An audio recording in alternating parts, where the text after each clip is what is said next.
Good morning, sir. Morning. Sir, shall we start over the session? Yeah, we shall. We shall. I thought there should be some introductory remarks that I was waiting for that to happen. Sir, excuse me. Yeah, is somebody introducing me or I'll just start? No, sir, we have welcome address. We shall start. Please go ahead. Dear participants, we are beginning our new session. So now I invite Hagen Ham for the welcome address.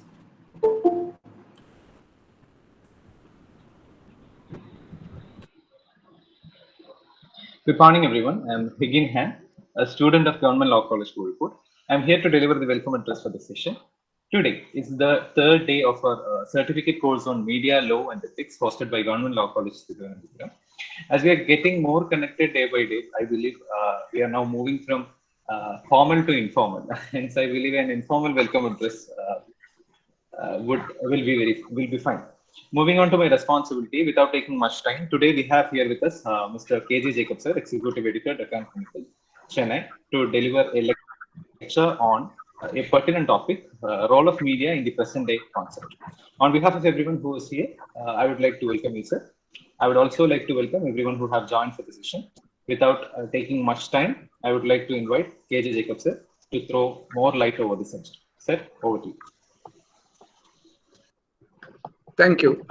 Thank you for the welcome address, and I must congratulate the Law College for organizing this certificate course. I don't have any formal education in law, but I always found that this is a great subject to study. I never studied it in a college, but I realized that as a journalist, I come across occasions when I really wanted to know better about this subject. So when I was invited to speak to you, the students, I was very happy that I got a chance to interact with you people. The topic that has been given to me is quite. Am I audible to you? Yes, sir. Yes, sir. Yes. You are loud and clear, sir. Yeah, okay. Yeah, the topic is too vast because the role of the media in current scenario it's like it's phenomenal topic. So what I would do is that since you are all law students, I'll try and limit myself to addressing how our job or our profession is linked to the constitution and the law, and how do we perform our job with respect to the mandate that has been given to us. You all very well know that there is no specific law that guarantees press freedom in India in our constitution. It all flows from Article 19 and 91, which gives every citizen shall have the right of speech and expression. That's a very mammoth overarching article which gives every citizen the right to speech and expression, with, of course, certain conditions, certain reasonable restrictions. So the basic is that journalists don't have any special privileges. They don't have any special rights as a professional.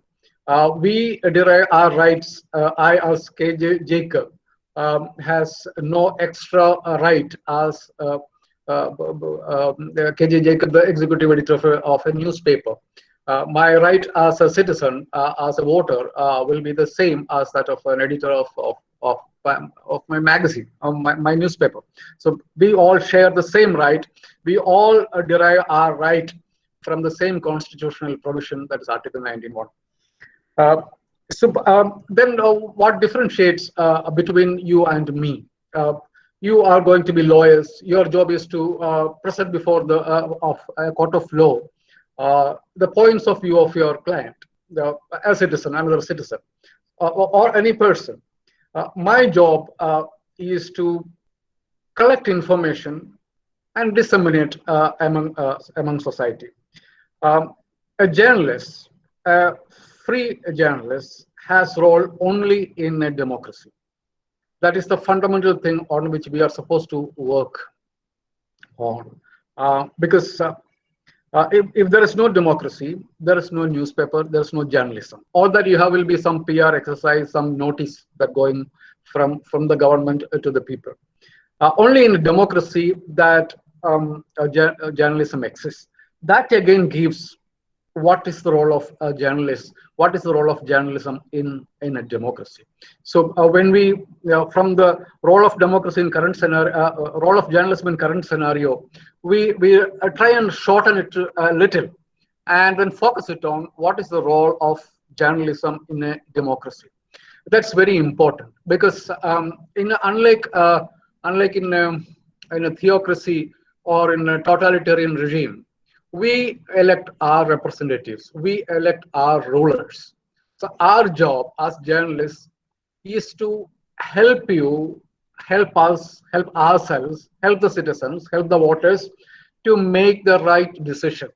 So our job is to collect information, present it before you without our judgment, present it before you so that you can take the right decision. And in a democracy, only you are authorized. Only you have the right to pick. You means me included. Only we have the right to pick our rulers. So what happens is that unless we get the right information, then our decisions will be flawed. So that is the basic concept. Now, our job, and that is why every citizen has this right of speech and expression, and it's a collective process. And we as journalists, our job, you represent your client in court of law. My job is to go collect information, and we are supposed to be the fourth pillar of governance in a democratic system. We should be informing you. We are not judges.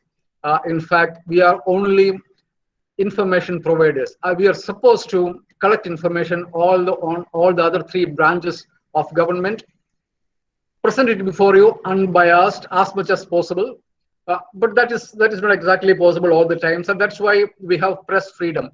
The freedom of the press. That's what we call the freedom of the press. We should be able to collect as much information as possible from different segment, 360 view, 360-degree view before the general public.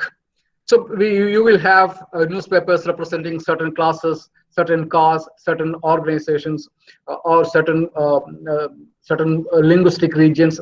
We have every kind of journals and newspapers and media outlets, so that our society is not deprived of the right information. So in the nutshell, our job is to inform you. Basically, you have several other jobs. You are students. Once you become lawyers, your job is not to go after information. Your job is to deal with the law. But then at the same time, you are as citizens, as voters. You take the most important decision on voting. So it's our job to collect information on whom you are going to vote for. So your decision will be mostly taken on the information provided by newspapers or the media. This is supposed to be. I'm not that I'm all that happy about what's happening here now, but we are supposed to inform you about the 360-degree angles of every news events, every trend that's happening in our society, so that the voter, the citizen, gets the best idea and he can take the best decision how we are going to go ahead as a nation, as a democracy. So only in a democracy that a journalist has any role. That is the fundamental principle. So it's our job. It is a journalist's job. Legal system will be prevailing in any kind of system, even in a royal system, in a monarchy. There will be some kind of a law. Of course, it will be decided by the king, but there will be some kind of a law. But there will not be any free press or journalism. It will be all Narada kind of stuff, singing paeans to the king and all. So that is no journalism. Journalism is about telling the truth, pursuit of truth. That's what journalism is all about. So truth may have different colors, different shades. Our job is to go after each of them, pick them up, collect them up, and then present it before citizens who are the ultimate judges, the ultimate arbiters of truth and decision. So our job is basically to inform people about what's happening around it. So we as journalists, we have, I told you that we as journalists or journalism per se,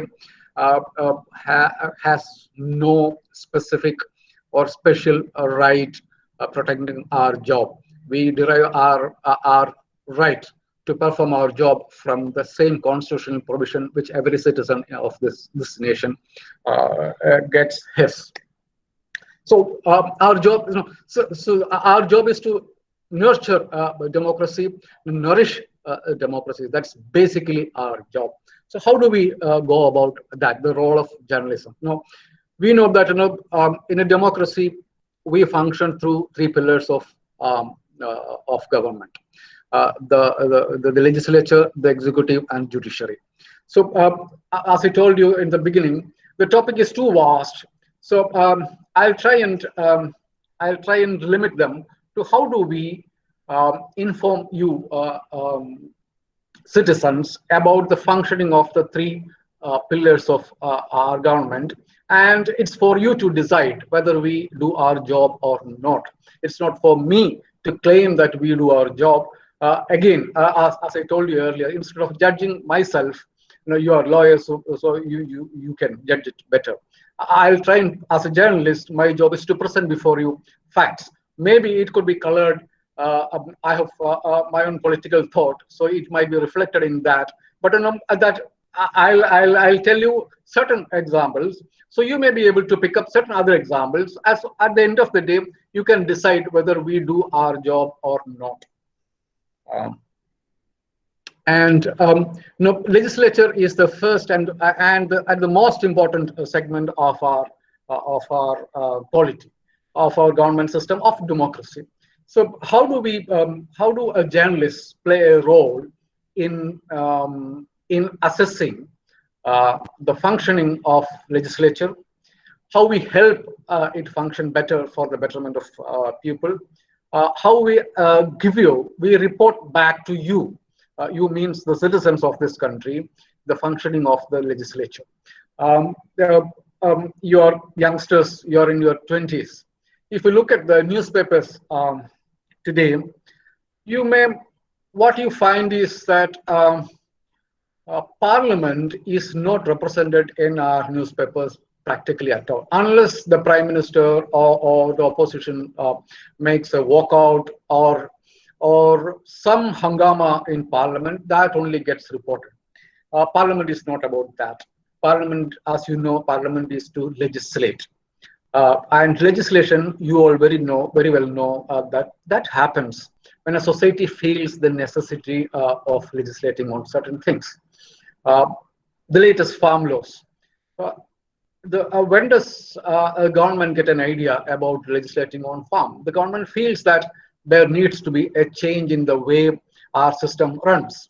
So the idea is to who are the stakeholders. When you imagine about coming out with the legislation on regulating our agriculture, then you go to the farmers, ask them what is that limiting you, what is that you want to change in our system.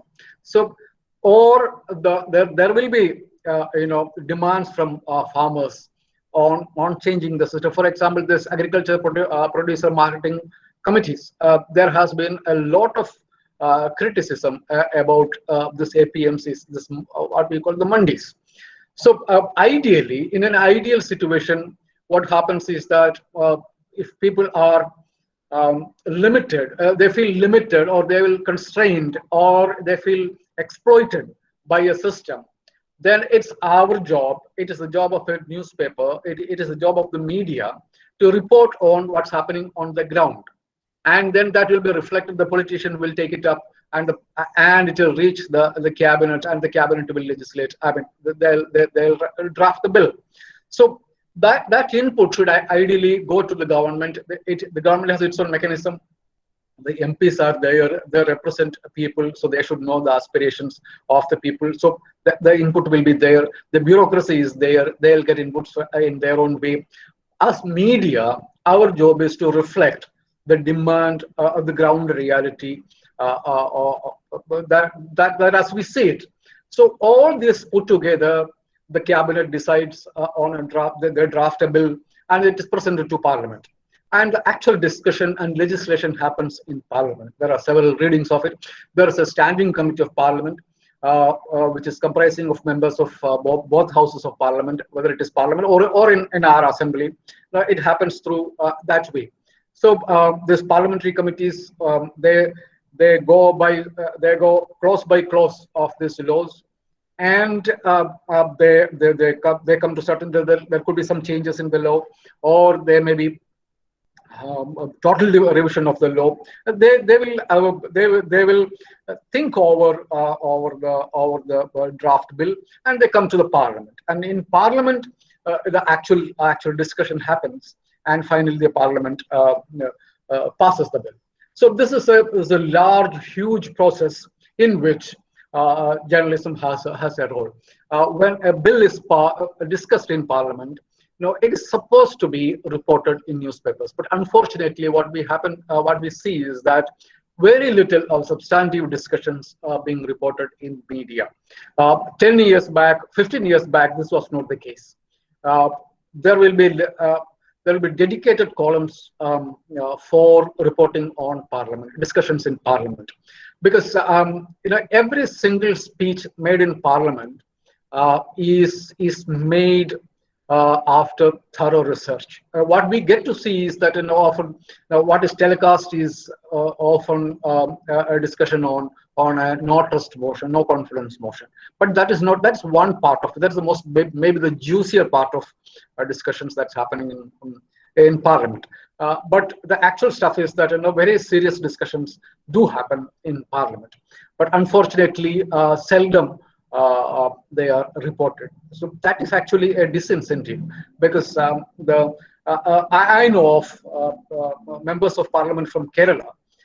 When they go to Parliament to speak, they make a thorough research, and I have occasion to help some of them in collecting and collating data about the speech they are going to make in Parliament. So every speech, and they are reflecting the aspirations of people. And when they go and speak in Parliament, they are not reported. That brings down the quality of discussion in Parliament. If you, as law students, I'm sure that you must have gone through the proceedings of the Constituent Assembly. It's all the documents are there on the web. I'm pretty sure. One of my pastimes is to go through the discussions in Constituent Assembly and reading quality judgments. I'm not a lawyer. I have no plans to be one, but still, law is a subject which is I feel that it's very cerebral. It gives you the satisfaction that there is some logic in the world we live in. So if you look at the debates in Constituent Assembly, you know that the amount of preparation that goes into every speech, that is the same. I mean, not necessarily that same way.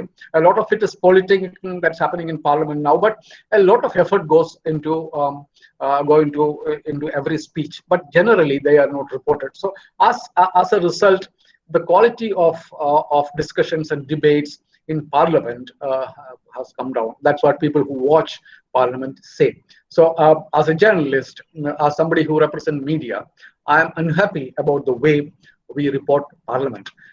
When the quality of standards, when the quality of reporting comes down, it will be reflected in, and it is vice versa. And when the quality of speeches comes down, the reporting goes down, and reporting goes down, the quality comes down. So an MP might think that whatever that I talk, it goes only to the records, not to the people. So if they are sure that now that you have live telecast, so that helps a little. But I feel that as journalists, we need to give little more time.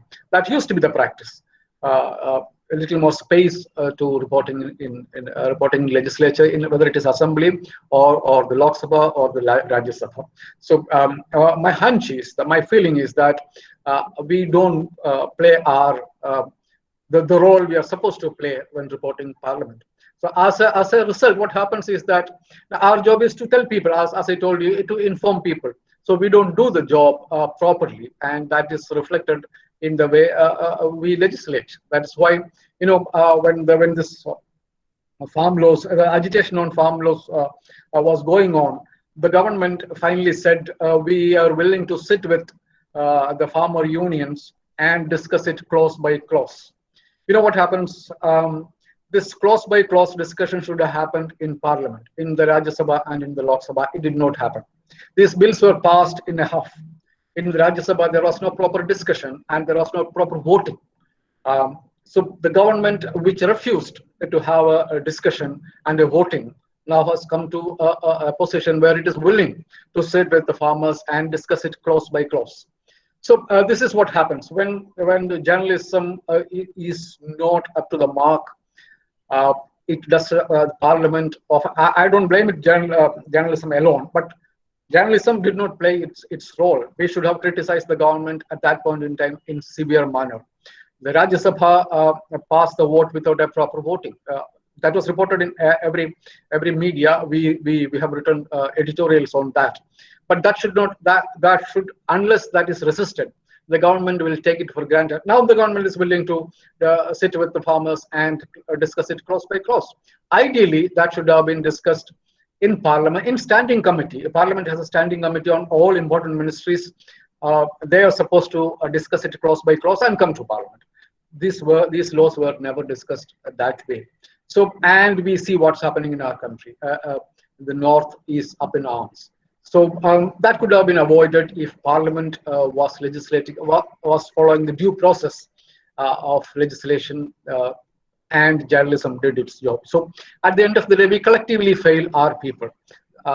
Between journalism and Parliament and legislature, we collectively fail our people. We could have done it better.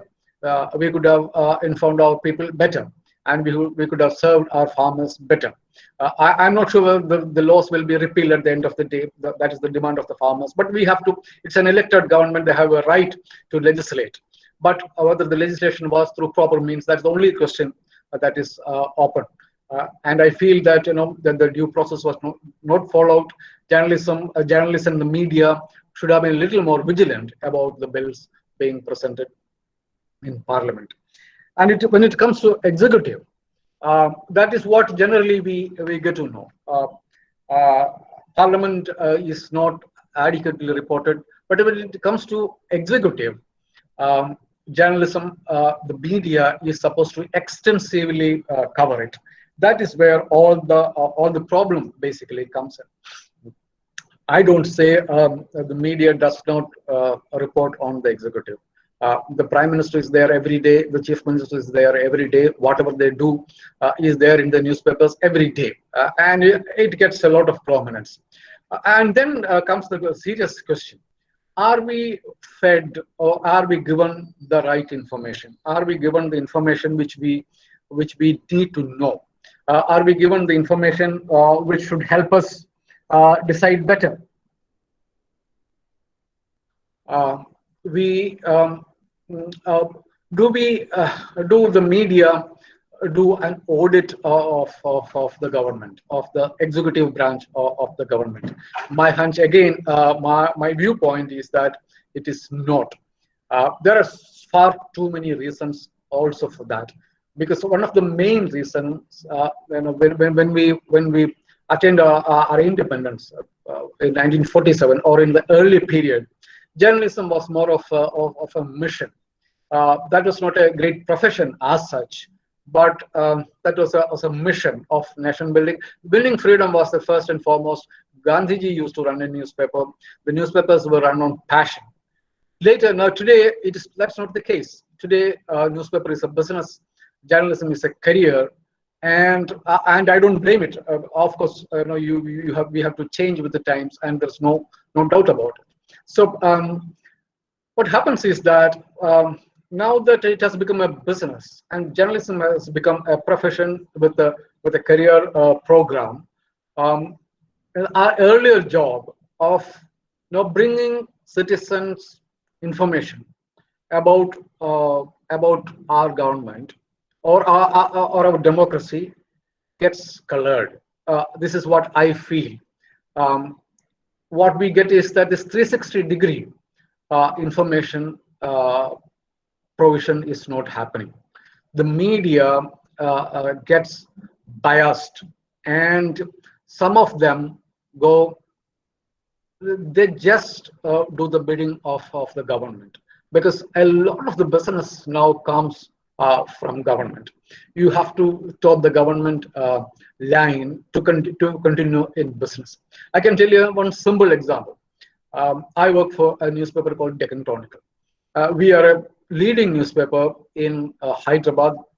So number one newspaper. We have editions in Chennai also. We used to have an edition in Kerala. I was in charge of the Kerala edition. There was this Minister for Information Broadcasting in the last government. He came to Cochin. I went to meet you. I had a friend who was working with the PIB. He said he wants to meet some senior journalists. I went to meet with him.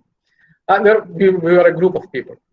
That was the time when this murders over cows are happening. So there was a union. There was a killing happening in Haryana, in Bihar, and a group of people who were arrested for killing someone on the charge that he was stealing cows. Now they were released on bail, and they went to meet a minister in government, and the minister stood with them, and there was a big photograph, and there was a celebration of that. So I asked the minister, is it justified that the minister who was visiting Kerala, I asked him, is it just on the part of your colleague to be seen with a group of people who are accused of murdering someone for doing what he's supposed to do? That's not illegal. He was not doing something illegal. Then he said, those people are from his constituency, and the constituency is his family, and any constituent, any member in any voter in that constituency is a family member. So it was a family union. And what happened was that I found it unacceptable an answer. And I reported it to my editor. We send a list of stories every day. I sent this, the minister said like that. So my editor asked me, so that's unacceptable. So you put it on the front page of the paper. We had it on the front page of the paper. And we lost ads for several weeks together. That was taken very seriously by the government. I didn't say anything that the minister did not say. I produced a verbatim report of what he said. But the next day, there was queries from the union government to my friends in PIB, who is a journalist who reported that, which is that paper. It made a hangama, and we lost a lot of advertisement for a long time. We didn't get any government advertisement. And that is the time that the business economy was not doing well. Government was one of the biggest advertisers. Even now, if you look at Kerala newspapers, the government is the biggest advertiser. So we lost a whole lot of. I didn't lose my job basically because my editor had asked me to put the news on the front page. Otherwise, I would have lost my job if I had taken the decision on my own. That was the pressure on him. There was huge pressure. But the editor stood by me and said he only reported the fact. And as a newspaper, we did inform our reader. We lost heavily on that. So what I'm saying is that government is a huge ad spender now. So, and the government can decide, or they can actually turn the hands of the management of the newspapers. So a lot of journalists, a lot of the media, they toe the lines of the government. They do not report the facts. As I told you earlier, our job is basically to inform you what's happening in government, but we refuse to do that. We instead take a handout from the government and inform you. We refuse to critically analyze what's happening. And investigating agencies are another kind of characters. That is one another major tool in the hands of the government, with which we can pressure the journalists and the newspapers. If you look at what's happening in Kerala, I was closely watching. I have been closely watching what's happening in Kerala on the gold smuggling case. And as students of law, you should also be knowing about it. If you look at from the legal point of view, what I find, I'm not quoting from any newspaper. If you look at the court records, that is what we can depend on. The reports, the investigating agencies present before the court, and the judgments court deliver after hearing both the sides. If you study them clearly and carefully, you study only the court's judgment and the reports the agencies are presented before the courts. Now, I am convinced that the agencies are doing a fraud on the legal system in Kerala. I can tell you one example. The PMLA Act, the Prevention of Money Laundering Act, gives the investigating agencies a lot of freedom to investigate, because one is that the burden of proof is on the accused, and a statement given to an officer of certain rank is admissible in court. These are the two major protection given to the investigating agencies under PML Act. This is basic. That is because this money laundering, it has a paper trail. It is documented. So, and everybody is not booked under this, and it's a specialized agency which investigates that case. So the law says that any statement given to an officer not below the rank of an assistant director is admissible in a court of law. That's a huge thing, because as you know that a statement given to a police officer is not admissible in court if it is contested. It has no evidentiary value. But in PMLA Act, a statement is a valid a piece of evidence, and the burden of proof is again on the accused. Now, if the agency says that the money that they find in my cupboard is ill-gotten, or it is the proceeds of crime, it's my job to prove that this is a legitimate money. So, I find the law absolutely fine, because the money I have should have a trail. I should have legitimately made my money. But if you look at the records of this case, I find that one is that the statements given to the enforcement directorate. One accused gives two statements, contrary statements. So the accused says that I got this money this way at the first instance, and the second instance, the accused say I got the money this way. That accused gives two sources of her getting the money. The agency goes to the court and says, we trust this argument. This accused got money this way, because it's admissible in court, because it is the accused says. And when the investigation progresses, somebody else, they catch somebody else, and then to suit the agency's purpose, to frame the other person, they said the second version is right. The same agency goes to the same court and says there are two sources of money. There are two versions. Now the court is taken aback. The court asks, please stand by one of your versions. You are contradicting yourself.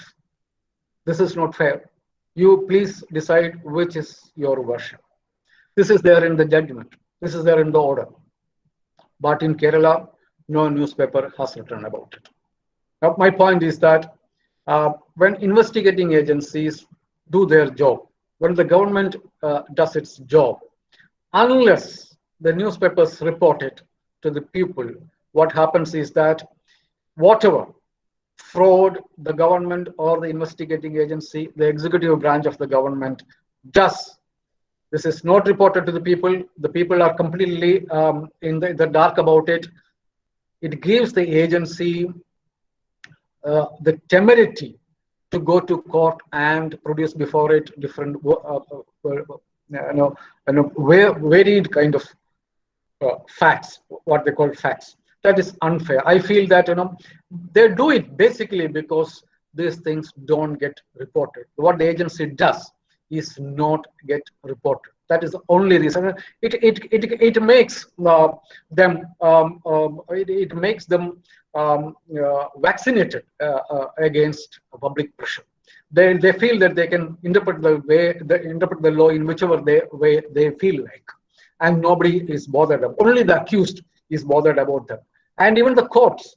Sometimes they go by the public opinion. We have the Supreme Court of India uh, writing one of its judgments in a terrorist case. They said the collective conscience of this country, of the people, will be satisfied only if somebody is given a capital punishment. So that is the way sometimes courts are pressured into taking decisions. So when the executive branch of the government breaks the law, it contravenes the provisions of the law, it twists the law, unless such instances are not reported to people, then they will be perpetuated. So at the end of the day, we don't get to see the facts. In the gold smuggling case, if you look at it, we still don't know who are the beneficiaries, at whose behest this was smuggled into our country. That is our basic concern. I was concerned when a group of criminals are operating through the airport. They're using our good relationship with the UAE to smuggle gold into our country. That's a serious issue, no doubt about it. Everybody wants to know about who is behind that, who is benefiting from that, who is trying to undermine our economy, our national security. This is everybody's concern. This is the kind of smartness with which they have gone about their job is mind-boggling. It has to be exposed. They have to be brought to book, and they should be punished. There's no two ways about it. But look at the way. Even after it happened in July, it's going to be 8 months now. We don't have a clue. But look at Kerala's newspapers. All these 8 months, every day, if you look at any kind of media, whether it is newspaper or whether it's print media or electronic media, there was discussion every day. But you look at it, if there is this critical question, for whom this gold came, this question is not addressed at all. There are other issues, and the media was hell-bent on going after them. I have absolutely no issues with every single element, every single angle should be pursued. That is the job of a journalist. Every single argument. A person connected with the government, if he is involved in it, has to be exposed. No two ways about it. But that is one angle of it. The larger issue is that which is this operator who has been doing this? That is very, very important. The executive branch, the investigative agency has absolutely no clues about it, even now.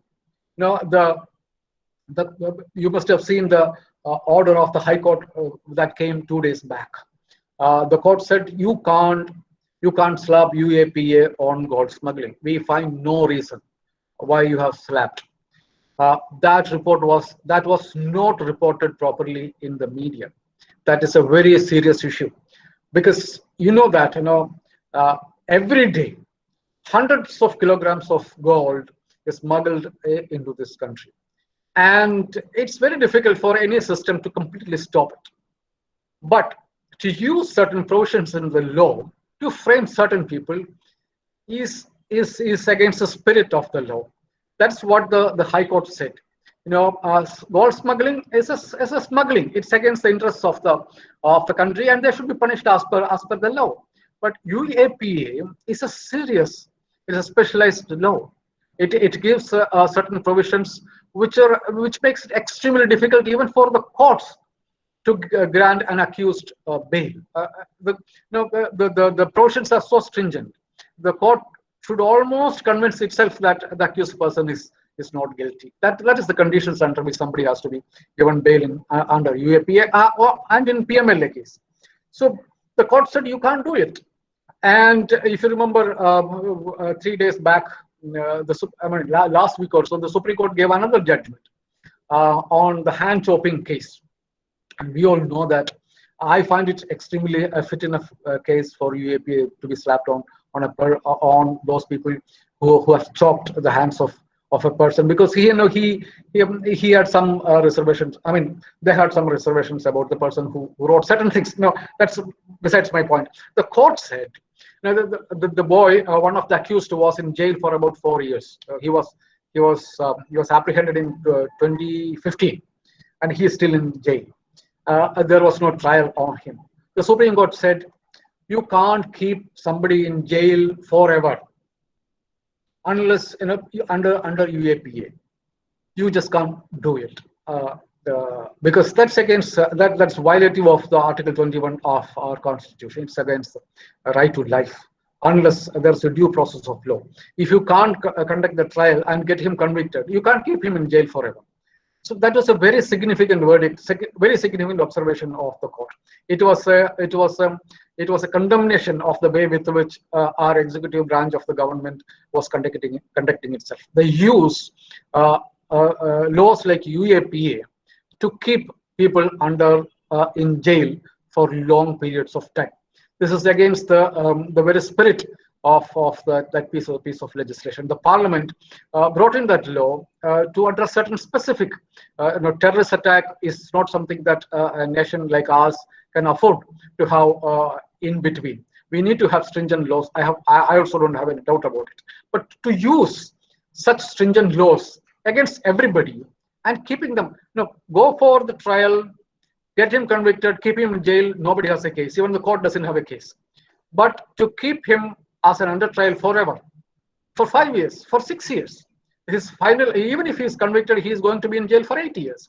So for somebody whose maximum punishment is 8 years and who has been in jail for 5 to 6 years as an under trial, that is against the spirit of that piece of legislation.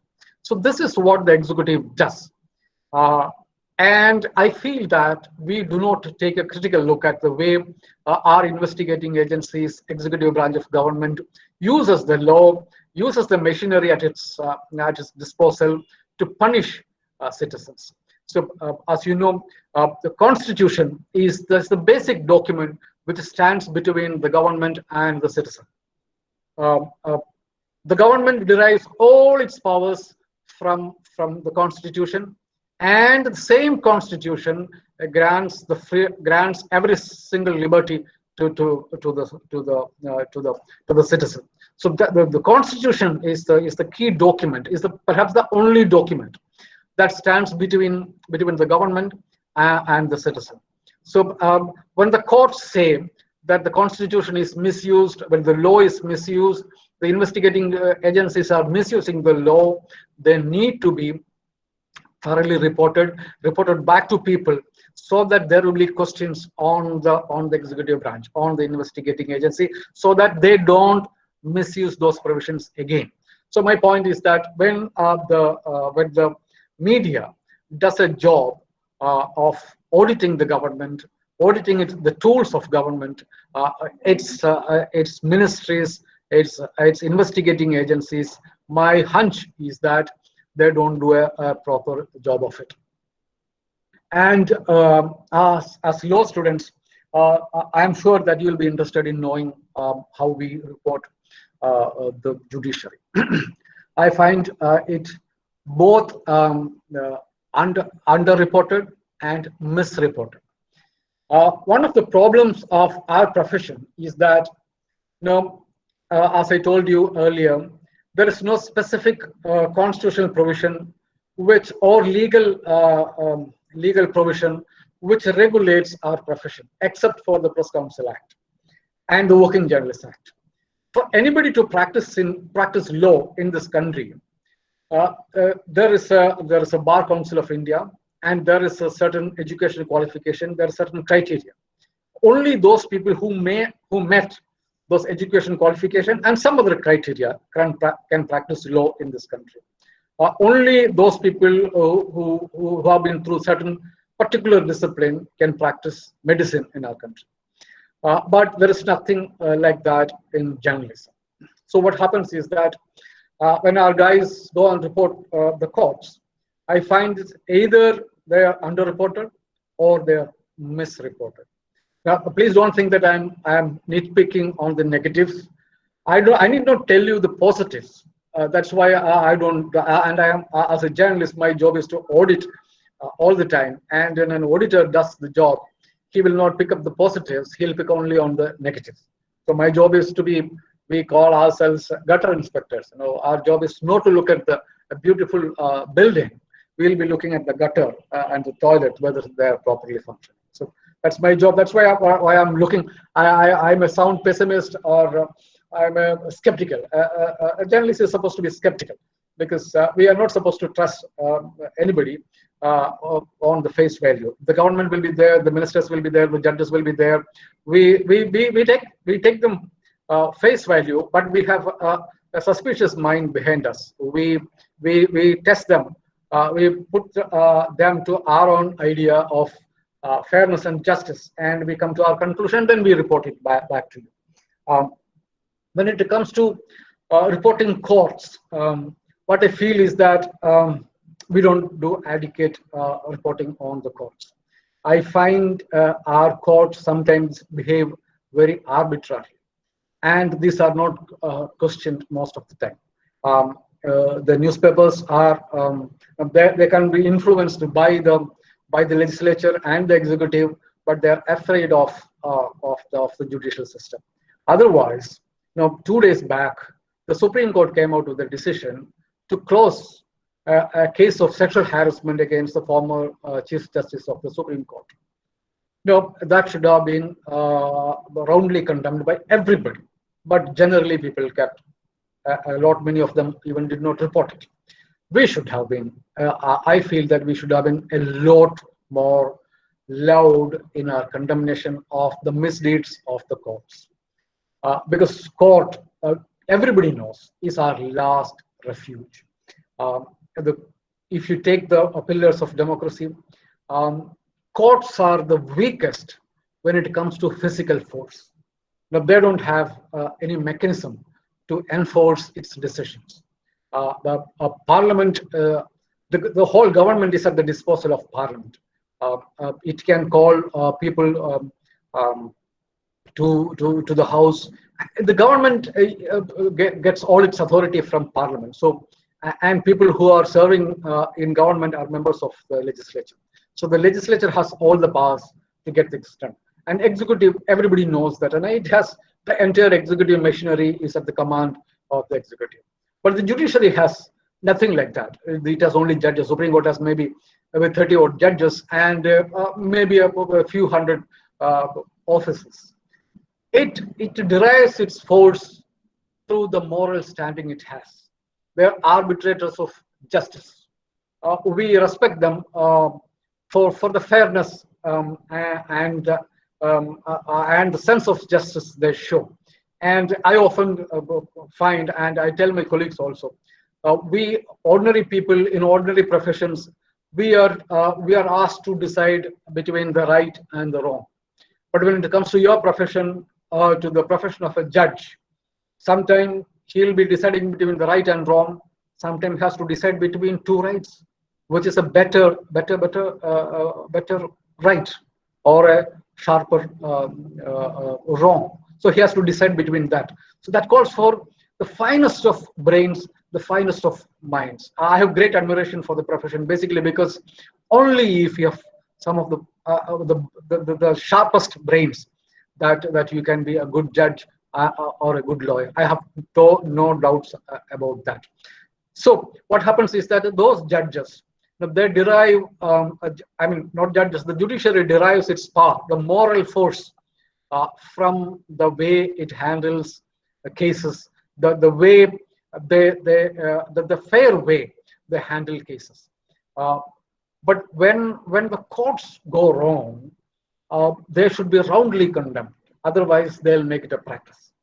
This is what happened in Justice Gogoi's case. A woman who was working with the judge complains to the High Court that complains to the court that he had misbehaved with her, and as per the law, as per the tradition, as per our societal standards, that has to be inquired into through a proper probe. There should be a proper mechanism for that. So what has happened? There was a committee. The committee came to no conclusion. There was a three-member committee of the Supreme Court judges. They said there should be a conspiracy to frame the Chief Justice. There could be, And 3 days back, they concluded that it's 2 years past, and we find no reason why should go back after that case. That is very unfair.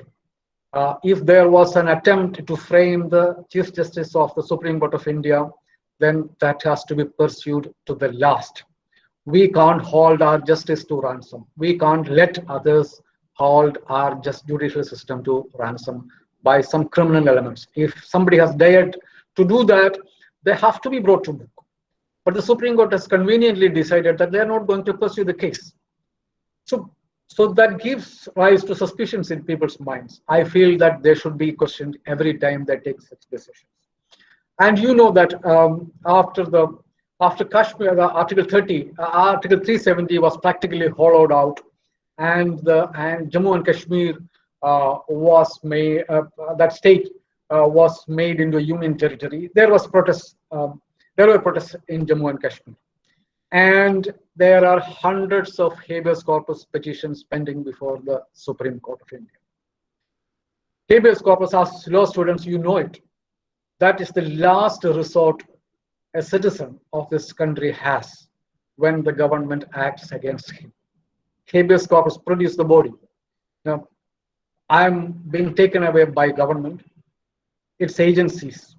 I'm given no idea. You know that when somebody is arrested, there has to be the Supreme Court itself has given 10 guidelines that has to be properly done. This is applicable to every single law enforcement agency in India. In Kashmir, that did not happen. Kashmir, after Article 370 was taken off, every element of IPC is applicable. Every order of the Supreme Court is applicable. Every law passed by Parliament is applicable in Jammu and Kashmir. So the guidelines the Supreme Court had issued is applicable in Jammu and Kashmir. Habeas corpus law is applicable in Supreme Court. Article 32 gives the Supreme Court a great power to intervene to ensure that ends of justice are met. But this happened in, when did it happen? It happened last year. The Supreme Court has not found it fit, or it has not found the time to look at those habeas corpus petitions. I write editorials for my newspaper, and whenever I get a chance, whenever I say this judgment of the Supreme Court is great, it advanced the frontiers of liberty, of freedom, which is guaranteed under our constitution. I keep on reminding the judges, Your Honor, you have not found time to consider the habeas corpus petitions the people of Jammu and Kashmir have presented before you. If the people of Jammu and Kashmir are differentiated and discriminated, then there is no guarantee that I could be differentiated sometime later. John F. Kennedy, the President of the United States, he, in one of his brilliant speeches, he said, when the freedom of one man are threatened, then the freedom of every man are, when the rights of one man are threatened, then the rights of every man are diminished. So every single individual matters in a democracy. If the rights of one man, one Kashmiri is threatened, one UPite is threatened, one Bengali is threatened, there's no doubt that the rights of one Malayali will be threatened one day, as long as you work under the same constitution and you work under the same legal framework.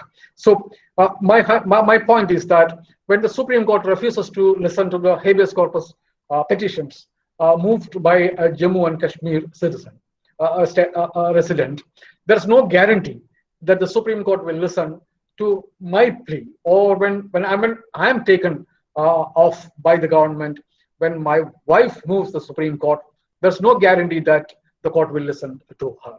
So I feel that the newspapers should take a real critical look at the way judiciary functions. Generally, we don't do it.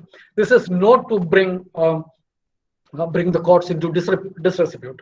At the same time, I can say that that a lot of reporting that's happening in the media is against the basics, against the law. If I recommend to all of you to listen to an interview a very prominent journalist. I just forgot her name. She had in between. I should be able to remember that name, with Ram Jethmalani, one of the sharpest brains, legal brains in our country. That lady is, I think I should be getting before we wind up this session. In that, she was asking Jethmalani the question. Jethmalani was representing a notorious criminal who was accused of burning his wife um, uh, um, in a port. That was the case. It was a notorious case. It's about 20 years. It happened about 20 years ago. And this lady was asking, how are you representing, how dare you represent such a crime? So then Jadmani shot back. He asked, who are you to question that? It is for the courts to decide who is culpable, who is a criminal, who should be convicted. You, as a journalist, have no business to say that he is a criminal. That unless it is proved beyond a court of law with substantive evidence, unless a judge is convinced that somebody has committed a crime, you can't call him a crime. And it's my job to represent my client in court, and it is his right to be represented in a court, in the court of law by a lawyer. So we journalists, we take a judgmental view of things happening, which is against the law, against the system, against our jurisprudence. Now you just can't question any lawyer representing any criminal. There was question when Govinda Chami was represented in court. The media was inimical to him. I feel that we should not be. Our idea is that the best of lawyers should represent Govinda Chami. The best of lawyers should represent the criminal in every high-profile case. The point is that only when his version is heard by the court, and the court is convinced that he is a criminal, he has committed the crime, he should not be convicted based on the weakness of the defense. He should be convicted on the strength of evidence or the argument of the prosecution. That should be a journalist's point of view. That was what Ram Jethmalani was telling that journalist. I go by what Ram Jethmalani says, and no, I don't go by what the journalists say. We have no business to sit in judgment on what the courts do, what the lawyers do. We should not sit in judgment. We should only report. We should tell people this is what's happening. The moment we sit in judgment, the moment journalists sit in judgment, we go wrong. This is, please don't misunderstand that I'm contradicting myself. Earlier, what I said was that when the courts do something abjectly wrong for everybody to see, and when we are afraid of reporting it, that's what I'm talking about. When something is true as plain and as simple, and we are afraid of reporting. I'm talking about that. When court procedures are happening, we go raw, complete. In certain cases, we go completely wrong in that case. So I feel that when you organize next certificate course, the media and the law, I would rather say that you should organize a course for journalists. I have studied in Trivandrum. I was a student of Press Club in Trivandrum, and we had a great lawyer. I think he was teaching in the law academy. He used to teach us the law. He was teaching us the constitution and basic CRPC and IPC. I studied in Kadivattam. I did a 2-year postgraduate course in journalism, MCJ. We used to have a course in law. But still, I feel that journalists have little understanding of how the legal system works, how the constitution works, how the courts work. We have very little idea about it. So my request to the law college authorities is to work with the journalists union and come out with some kind of a course for journalists. I got an idea about the law and the court system on my own. As I told you earlier, I enjoy reading judgments of the Supreme Court and some of judgments of the High Courts. And of course, I greatly value the discussions that happened in the Constituent Assembly of India. That was a great debate. You can see how brains work, how those people who were mandated to define the destiny of one of the largest population in the world, the kind of responsibility, the kind of legal brilliance they have shown in drafting the constitution. Every single speech in the Constituent Assembly is a treat for a law student or for any lawyer, anybody who cares for rule of law. So my request to the law college authorities is to organize a course for the journalists also. So my point is that when we report on courts, we generally either we underreport it, we don't report it properly, we don't report it sufficiently, or when we report, sometimes we refuse to report or we don't get the reports right. So I think there has to be a lot more to be done when it comes to reporting the judiciary. So I was briefly going through the way in which journalism is being performed in our country. It's not that we go completely wrong. It's not that we don't do our work at all. But my contention is that we do little to advance democracy in our country. When we report on government, when we report on judiciary, when we report on parliament, we seldom we give ourselves more into the commercial interests of the industry than our sacred job of informing and educating people. That is where we fail. The problem is that when the people don't get the right information, when they don't get the 360 angle view, they are unable to take decisions, and wrong decisions land us in real trouble.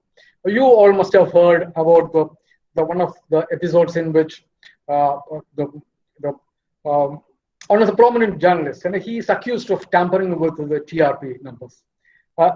Tampering with the TRP is a business thing. For me, that is not all that serious. For me, what was very serious was that he got information on which has ramifications on our national security, and that is not something that doesn't happen. I mean, it does happen. I was a journalist. I mean, I'm a journalist. At present, I don't deal with it. When I was a reporter on the field, I used to have great friends in the army, and they used to tell us, they practically educate us. When the Kandahar hijack was happening, a friend of mine was a brigadier of Indian Army. He used to once command the commando force, the anti-hijack commando force of the Indian security wing. So I just walked up to his office and asked him some details about how prepared are we. He gave me a lot of information, and he told me, you are not supposed to write anything. I told you this basically to educate you, have an understanding of the situation under which we function. A commando force working to neutralize the hijackers. We have certain limitations, we have certain advantages. This is the way we operate. And I don't have a problem even if you report, because this must have changed by now. But still, he said, you must be educated about it. So journalists get information from very senior people in the security establishment, from the army, from the navy, from the police. We get information. We get advanced information. That is, if India were to do a surgical strike on Pakistan, some of the journalists could be informed about it, so that they'll be prepared to report it better to the people, so the larger people get to know about it. So I'm eminently fine with a senior journalist getting information on the security plans of the government. That should be used only to have a better reporting. Now, what should be reported, what should not be reported, the editor should take a call. But when he reports, he'll have a better understanding of what's happening, what has happened. That is the only professional purpose for which he is supposed to use that information. That's a very classified information, very critical information, very serious information. That's a very dangerous information also. But what we have seen is that journalist, that editor, used it to advance his business purpose. That's a very serious thing. Look at the way our establishment taken that case. That is not reported at all. There is no case against him. A person who has used inputs which could be used by our security forces for his commercial purpose, for advancing his business, is not taken to task. He is not brought before law. I have no complaint if somebody, Disha Ravi is arrested, she has to be prosecuted. I have no complaints about it. Due process of law must be followed. That's the only thing. He should be allowed to be represented by a lawyer of her choice. That's my only contention. But law should be applied to everybody similar. A journalist stands no special chance. A journalist has no special rights. But those journalists who are close to the government get special treatment. That is unfair. That is undemocratic. That's undoing of our democracy. That is undoing of journalism. That goes against every single piece of ethics that journalism in any nation functions. In any law abiding any nation which has rule of law, that journalists would have been behind bars by now. Individuals who protested against government's laws are behind bars now. The Supreme Court, time and again, it has said that right to peaceful protest is a fundamental right. We are not going to intervene with that. There are several petitions that came up before the Supreme Court against CAA, anti-CAA protests or the farmers' protests. Supreme Court steadfastly said, of course, you can't obstruct somebody else's path. But if somebody is protesting peacefully at some designated place, we are not going to intervene in that. That is the rule of law. So the right to peacefully protest is everybody's right. But even those people are being taken to task. They are brought before the law. They are booked. They are harassed. But people who are being journalists, who have tampered with national security, go scot-free. This double standards is unlikely to work. Journalism and journalists have absolutely no special privileges, and that should be applied across the board. People who are close to the government cannot have certain rights. The people who are protesting on the street, they should not be treated differently. So my point is that these are certain inducements, these are certain privileges that journalists enjoy. And the moment you enjoy the perks of the government, you shut your mouth up. The moment you are seen by the side of the government, the journalist in you is dead.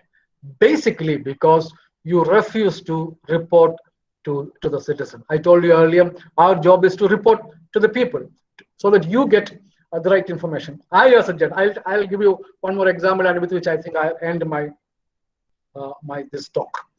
If you remember, about 3 years back, government of Kerala brought in a legislation. They first brought in an ordinance and then a legislation. That was to regularize admissions in 2 self-financing medical colleges, one in Kannur, one in Palakkad. I was following up that case. I knew that was a blatant violation of every single order of the High Court and the Supreme Court. That was a blatant show of favoritism. So the minister presented the bill in Parliament, in Assembly, saying that this is intended to do justice to a small group of students who have been wronged by the management. I found it difficult to get a copy of the bill, but I managed to get one, and I realized that it goes completely against the law. What I did was that I talked to a very senior official in government. I asked him about what was happening with it. He said it's completely against the law, against the rule, against the policy of this government. This is an LDF government, and it goes against the policy of the government. When I asked him, how can I get to the bottom of it? He said, you use RTI. I gave an application using the Right to Information Act. On the 30th day, I got about 700 pages of documents. I went through, I studied those. It took almost a week for me to go through that set of documents. Then I realized that there is a vested interest. It's written on every single page of that 700 pages that the government had a vested interest in passing that bill to favor a few people and the managements. That is not for the benefit of the larger society. That was not meant to do justice to people who have been wronged. that was to do favor. That was the plain and abject show of favoritism to select managements. So I started writing stories on that. Somebody went to the court. The High Court stopped it. The government went to the Supreme Court. The Supreme Court, nothing doing. You just can't have this ordinance at all. It goes against the Supreme Court order. It goes against your own law. So you just can't. And after the Supreme Court order, the bill is still pending with the governor. The governor did not sign the bill. He knew that that was it is anti-constitutional. It's anti-law. So that was struck down practically. The Supreme Court said the ordinance cannot be cleared. It struck down the bill. The government went to the Supreme Court saying that we have passed the bill. The Supreme Court said we refuse to look at the bill. This ordinance itself is ultra virus on the Constitution. We are not going to allow that. So the government did not press that bill. What I'm saying is that I'm seen as a pro-government, pro-LGF guy, but I found that as a professional journalist, my job is to report back to my reader what the government is doing. And when the government does something wrong, it's my job to get to the bottom of it and then inform the people so that the government takes its decision properly. It will not dare take a decision any time now. I still remember when the bill was presented in House. I checked with my correspondent in Trivandrum. I asked him, what did the minister say? The minister introduced the bill, piloted the bill in assembly, saying that this is to benefit a group of people who are wronged. So I said, that is not the case. That was a clear show of favoritism. So I went after that. If I did not go after that, that would have passed on as a very normal, genuine show of kindness to a set of people. So I went after that, and I ensured that piece of legislation is struck down. And there was another instance. If you remember the case in Walayar, those people who have followed Deccan Chronicle of that time or my Facebook post, you know that the kind of effort that I took to bring that to. Otherwise, that would have passed off as a very routine discharging of some accused in a murder case. I went after that. I knew that it's a plain injustice to them. We carried series of reports, and the larger society picked it up. And we finally, I think, the High Court has taken a very favorable view of it, and now it's going to be reinvestigated. So my contention is that journalists are supposed to go after the truth. We are not supposed to sit in judgment. We are supposed to find out the truth. We are supposed to bring out the 360 view of views and let the people decide. And when the people have the right information and they take the right decision, our democracy will become stronger. So journalists' job is to strengthen democracy, basically because only if there is democracy, there is journalism. Only if there is journalism, I have my job. Only if I have job, I can bring food onto my family's table. So it's my self-interest that I do fair journalism. But if there are other ways of funding my food, then I might be tempted to go that way, the easiest way. That is a professional call that I need to take. You will have to, as professional lawyers, you will be called upon to take that choice. That will be up to individuals. But as a society, we can't afford to have a corrupt set of journalists. We can't afford to have a corrupt set of lawyers. They will undermine our society. So our collective will, our collective effort is to ensure that we have fair journalism, we have fair and free flow of information. That's where the transparency comes in. Journalists do a role. They play a huge role in ensuring that our society progresses in a transparent way. So transparency is the key element in democracy, and we play a big role in ensuring that transparency. The moment we become the slaves of government, whether the legislative branch, the executive branch, or the judicial branch of government, the moment we refuse to do our job being slaves of any of these branches and we cease to be the fourth pillar, the democracy is going to be in peril. Because unless we audit, unless we report to you Journalism. I mean, media has expanded now. It's not the print or the mainstream media which reports now. The social media is, and everybody has become a journalist. I have no quarrel with it, and that is the best way also. But as journalists, what we do is to put things in perspective, and we have professional way of doing it. We have ways of finding out the past and then putting the news events into perspective so that you get a better comprehension of what's happening now. So at the end of the day, our collective effort will be to make our society more transparent and just. And journalists they have a major role. They have played a role. I don't underestimate the role journalism plays in our society. A lot of government misdeeds, a lot of judicial misdeeds, a lot of parliamentary misdeeds are brought to the people by journalism, by journalists, by the media. And what I'm saying is that we are not doing enough. We have to do, journalists have to do better introspection, and there should be societal pressure. There should be what I often say that, if an editor decides that only we are going to publish only facts today, some of our newspapers will have no edition. If our evening discussions, the editor decides that today we will go only by facts, the 8 o'clock discussion will not be there. That is the pathetic situation where we have landed. So my submission to you all, you as prospective lawyers, some of your LLM students, I understand. So our collective job is to ensure that journalists do their job, and we get better information so that we take better decisions as a society, as citizens of this great country. So that is the only way with which we can advance our democracy, and democracy is the only way with which we can emancipate people from poverty, or all kinds of human um, uh, human misery, whether it is illiteracy, whether it is ill health, whether it is disease. Democracy is the best tested way to solve those issues.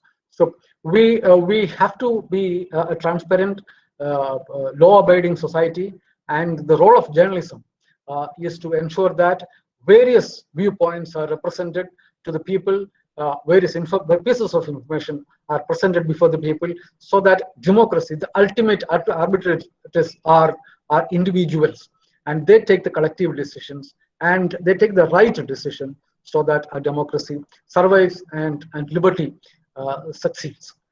I end my submission. I think I'm supposed to speak for 1.5 hours. It's too long because I'm not a speaker. But you must have realized it by now. I'm not a speaker per se. I can only talk my mind. So it's about 40. I think it's almost an hour now. It's 1 hour and 20 minutes now. So I think the organizers have arranged for a questions session. I'm open to questions of what I said, or generally what you perceive about journalism. I'm open to questions now.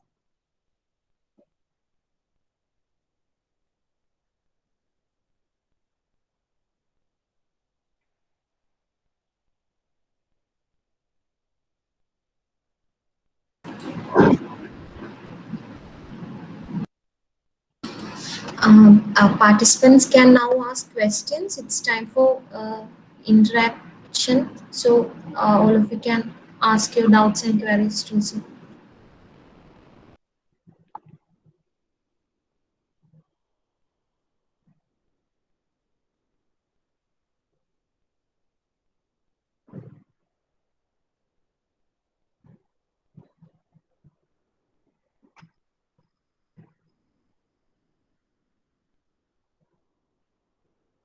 I can find about 33 people attending this course, and nobody has a question.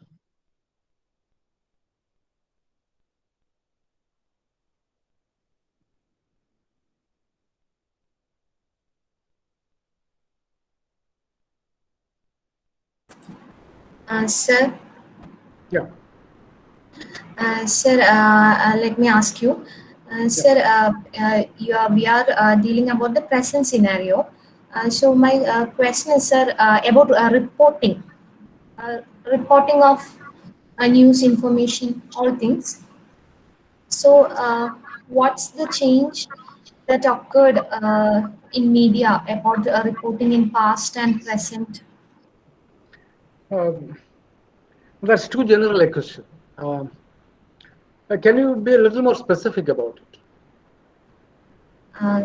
Sir, what is the or any differences or any and what ethical or theoretical differences in reporting of? I find, yes, I find it. We, you know, uh, I tell my colleagues, and I believe that we as journalists, we are responsible for every tap on the keyboard. We are responsible for every single sentence that we write because it affects a lot the lives of a lot of people. Yes, sir. I find that the media has stopped doing its job of fact checking. Now we are supposed to ensure that we make our the best effort to get to the bottom of events and then report it. This is Yes. why I was referring to this gold smuggling case. I've known after, you must have seen that, the kind of reports that have appeared in the news in our newspapers in the last 8 months. How much of it stands today? How much of it is of any relevance today? The kind of conspiracy theories, the kind of wild allegations, the kind of obnoxious charges leveled against individuals without a shred of evidence. Now, whatever that the investigating agency is feeding the journalists, they were faithfully reproducing it in newspapers. They never bothered to cross-check the facts. This was not the case in the past. Now, I belong to an old generation of journalists. Now, I knew that the government had brought in a bill to save the managements of two private self-financing medical colleges. I knew. An official, a very senior official, told me these are the things that had happened. But I can't go just by his word or my hunch. I need to have documents with me. So I used the RTI route, got all the relevant information from government. I spent a lot of time. I burned a lot of midnight oil. I discussed my findings with the lawyers, my seniors, my colleagues. Then I wrote and rewrote and ensured that whatever I report is absolute right. They will not be questioned. It's not that we don't commit mistakes. There are mistakes that do happen, but there are certain elementary checks that we are supposed to do. Every journalist is called upon. It's a professional demand that he has to meet is to cross-check. You are privy to certain information of your college. You're an official in government. You know certain things. You tell me this information. See, this is a government decision. And as a journalist, of course, you're a reliable person. I know you and you know me. I know that you will do nothing to undermine my professional standing. But still, I am supposed to cross-check the information that you provide me with to ensure that you did not go wrong. It's not that you may be giving certain information to me in good faith, but you may have missed certain important points. So a second look could fill that gap. So it's basic. We can ill afford to go wrong. But I find is that journalism today does not practice that. Now they report whatever it comes their way. There is absolutely no cross-checking. There is no verification of facts. There is little confirmation with the people concerned. When you it's basic journalism that when I write an allegation against you, it's basic that I check with you what's your version of it, and I'm supposed to carry that version. But seldom that rule is followed these days. So the fact is that when it comes to, you must have seen the instance of the opposition leader quoting the media, and when he is questioned about the facts, he said, "I saw it in the media, then I reported it." I mean, that is a vicious circle. The media hear it from somewhere, and we feed our politicians with that, and they use it. And when they are asked the question, what is the source, they said it's the media, and the media reports the same thing. That's a vicious circle. It is not the job of the politician to go after the truth. It is basically the journalist who reports should have gone after the truth, discovered, dug out the truth behind that, and then presented it completely. When we present half-baked truths or untruths, then then it impacts society. It impacts the credibility of our politician. And this is a very important point which I missed to tell you. The moment journalism or the media loses its credibility, and in a democracy, the government and the opposition are inseparable ways. The opposition is as legitimate a reflection of people's opinion as the government is.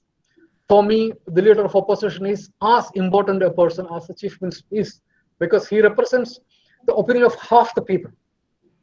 And when he quotes something wrong, which the media reported wrongly, and the people come to an understanding that the media reported it wrong, they did not fact check, the leader of opposition did not fact check, and both the media and the opposition were bluffing. We can't trust them, or we go and trust the chief minister. So everybody is present at the 6 o'clock press meeting. Everybody trusts the chief minister. That is not a great idea in a democracy. The government, the chief minister, the ruler is the last person of last source of information for people. I mean, he can give information, no doubt about it.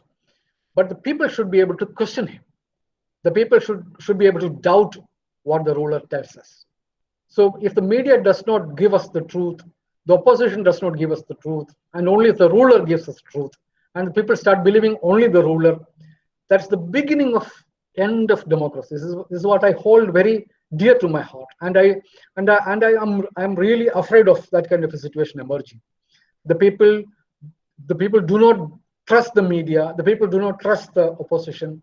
That will imperil our democracy. That will endanger our democracy. Because what happens is that it's not because the ruler is bad or not. What happens is that information takes a flexible path, and what happens is that if the people do not trust the media, what happens is that right information does not reach the ruler. The inconvenient information will not reach the ruler. The chief minister will have no access to uncomfortable facts. People will refuse to report to him, sir, something is going wrong. The Bengal famine happened basically because there was dearth of huge, proportional dearth of grains. There was lack of information. There was lack of information on the famine. So the British government never knew that was happening in the beginning. So free flow of information, and information till the last person, till the decision maker, is very important. So what happens is that if that flow is checked, if that flow is stopped, then the right information will not reach the decision maker. And the decision maker in this case is the government, the chief minister, or the ministers, or the executive, or the chief secretary, or a principal secretary. Now, if he doesn't get the right information, his decision will be as much flawed. So that is a very serious problem. I find fact checking is something that is lacking among our journalists of our times. This was there earlier also, but it is very rampant now. Now, if that becomes the norm, then it is going to be an extremely dangerous thing, because unless there is free and fair flow of information, the decisions our people, our government, our administrators take could go wrong, and it will impact every single people, every single member of our society. So free flow of information is very important. For that, free flow of credible information is key. So the difference between the old way of reporting and at present is, to my mind, to my opinion, is that A lot of fact checking needs to be done before we report now. Sir, sir, Thank you, sir. um, sir, my name is Danush. What I want to ask is that in the recent times, a trend we observe is that the workers, or in fact the hooligans of the ruling bloc, is trying to attack media persons who speak something against them. If you are taking the case of Ravish Kumar in Delhi or the case of Nisha Purushothaman in Kerala, the activists of this ruling bloc is speaking against someone or a media person reporting or expressing her opinion against the ruling bloc. Why these ruling blocs are always in fear of free decimation of opinion from the media persons? I think I must have made myself clear, because you know, when the right information does not reach people, they can take decision which can favor their selected few, whether it is in the government at the center or at the state. So, if the decisions the government take are not reported properly, or the adverse reports are not disseminated, then they're comfortable. If the people don't get to know them, you can silence your critics. That's an effort to silence the critics. And if the critics are silenced, then it is easier for the people in government, people in power, to perpetuate the injustice they commit. So there is a concerted effort on the part of people in government to silence their critics. Whether the critics are right or not is a different thing. The government has no business, or the ruling bloc has no business to decide whether a journalist says is right or wrong. If they say something wrong, there are legal ways of taking them on. If Nisha Purushothaman or Ravish Kumar, if they say something wrong, then there are legal ways of taking them on. Instead, harassing them into silence is a method with which the ruling bloc ensures that their critics do not speak at all. That gives them the comfort of perpetuating what they have been doing. That should be opposed to tooth and nail. When a journalist speaks, I'm not naming the person. When a journalist speaks, and when he or she speaks the truth, and only when they speak the truth, they should claim the protection of the people. And it is our job. It is the role of the civil society to ensure that journalists who speak the truth, or for that matter, all journalists, are protected and they are not attacked. We should come to their defense. The civil society should come to their defense and tell the ruling bloc that this is not done. What you're doing, if you have a different point of view, say that. But as a journalist, as a citizen, they have a right to say that. At the end of the day, whether it is Ravish Kumar or Nisha Purushothaman, what they say will be judged by the people. They will be judged by the facts. They will be judged by the time. The ruling bloc has no business. They have no right to silence them. They have no right to attack them into silence. So they have a vested interest. If the critics are silenced, and only the apparatchiks, only the their apparatchiks are there to speak for government, then they can carry on with the misgovernance.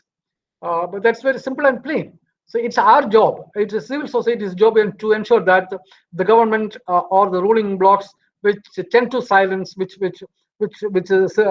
manipulate the system to silence journalists, are taught a lesson. I have no doubt journalists need not be always right, but they can't be silenced. Let them air the view. Let the people decide, and it may not be palatable for any government for a truth-speaking, a good journalist to speak. So they'll try and do it. As a civil society, we'll ensure that we should come to the aid of journalists. This is what I say. I may not be agreeing with all the journalists all the time, but as Voltaire said, I may not agree with you, but I'll fight till my death for your right to say that. So when as I said, journalist has no special privileges. So a journalist uses the privileges of any citizen. So if there is a ruling bloc which can silence a journalist, and then please make no mistake, the same force will silence every citizen of this country. So please don't think that one Ravish Kumar or one Nisha Purushothaman is under attack. When they are under attack, every single citizen is under attack. So that's what President Kennedy said. When the rights of one man are diminished, are threatened, then the rights of every man are diminished. So when a journalist who speaks the truth is put to silence, then the rights of every single individual, the rights of everyone is being threatened. So it's our job to ensure that they are not silenced. Sir, so you expressed your opinion on the different kinds of problems which plagues journalism today, free journalism and free press today. I wanted to know your opinion, your personal journalistic opinion on whether free press and free journalism is easier to convene today, or was it much more easier back when you first started out as a journalist, when India was under a different was subjected to a different political party, under the governance of a different political party and different political ideologies? Or has it been the same throughout, regardless of what political ideologies or parties that India has been subjected to? I find that this regime is particularly vindictive. Um, this regime differentiates between media which toss its line and which sings pains to this government. I gave you one example of how we were penalized for telling unpalatable truths, and this government is particular about it. And you have seen this, how the mainstream media toss the government line completely.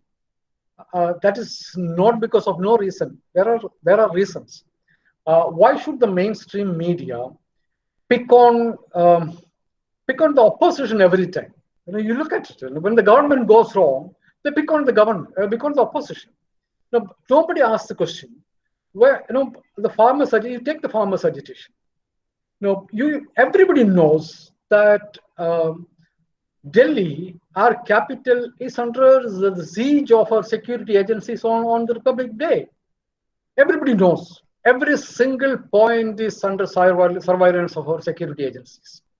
Then how is it possible that a bunch of hooligans make it to the Red Fort? Do we hear the media asking that question? It's plain. It's plain that they were the government and the media, which is towing its line.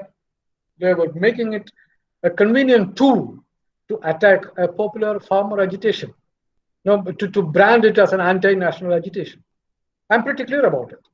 This didn't happen earlier.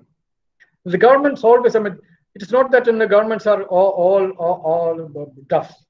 The Rajiv Gandhi government in 1896, they brought in a freedom of opinion bill, a post office bill. It was practically to muzzle the press. There has been a tendency by the government during emergency. This is not something new. During the emergency, we used to have censorship. It is a plain denial of right to speech and expression. There was no newspaper could print anything without the clearance of the government. So this has existed all along. Sometimes it was very plain and concrete. Sometimes it's through coercive ways. That's happening now. Now there's no emergency, but you seldom find anti-government news in our mainstream newspapers or mainstream media. So this tendency has been there all along. It was there during the Congress government. It was there during this BJP government. It was there during earlier BJP government. The governments tend to keep the media in under leash, but the media generally try and get out. The financials are one big reason for that also, because that is we can't close our eyes to that fact, because earlier we had only the print media and then electronic media. Now, if you look at the revenue for any newspaper, for any media to run, you need money. Where do we get the money from? We don't. Most of us don't pay the price for the information we get. On internet, we get practically every information for free. And the newspaper, I once calculated, we used to sell the paper for about 5 rupees, and its production cost is about 21 rupees, 4 times the money that we pay. So where do we realize that money? Money really we realize through advertisements. So advertisers have got a greater say. You remember when the Madhubhumi published a novel, a major advertiser in Kerala, a jewelry group said we are going to stop our advertisement to you. So the profession has its own demands. The industry has its own demands. Now they find it extremely difficult survive without the big money. To get the big money, they toe the line of the government or of the big industry. So unless we as readers are willing to pay the price for the information we get, my fear is that they are susceptible to pressures of government and of business houses and industries. This has been there earlier. This is a little more abject and sharp now. This is what I feel. Unless I think technology and innovation will bring in changes so that because this is not sustainable. Sometime later, if you feel that your newspaper is not telling you the truth, your TV channel is not telling you the truth, your web portal is not telling you the truth, the moment you realize that, you will dump it. You will dump it and you will go for something better because you need the right information. You take your decision based on information media provides you, and once you take a wrong decision and then you realize that, oh, I took this decision on an information which I got for free. Next time, my wife works for a US news agency. She was just telling me today, they decided to go commercial. Earlier, their website was free. They started charging people for their premium content. Their circulation, their subscription has gone up substantially. That is, people are willing to pay a premium for the right information. So my hunch is that earlier we used to have newspapers and media towing the government line or industrial government, but to a lesser extent. Now it's a lot more. The mainstream media do not tell you the whole truth. That's because of various kind of pressures. My hunch is that people of your generation, they'll come up with better technology, better avenues, so that we will have better quality content, which will be paid for. So this situation will change. This is my hunch, that we all will start paying for quality content, which will improve our decision making substantially. So I think we need to, because transparency is the key to running any society, any free society. So our information has to be transparent. We need to take our decisions based on wrong information. But that is unsustainable. So this will pass. That's my hunch.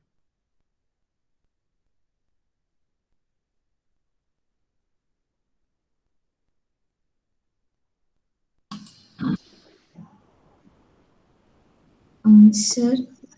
Yeah. So what's your opinion about media trial?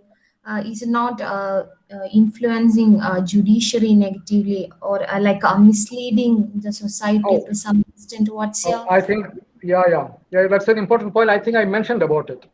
The media trial is, that's what I recommend all of you.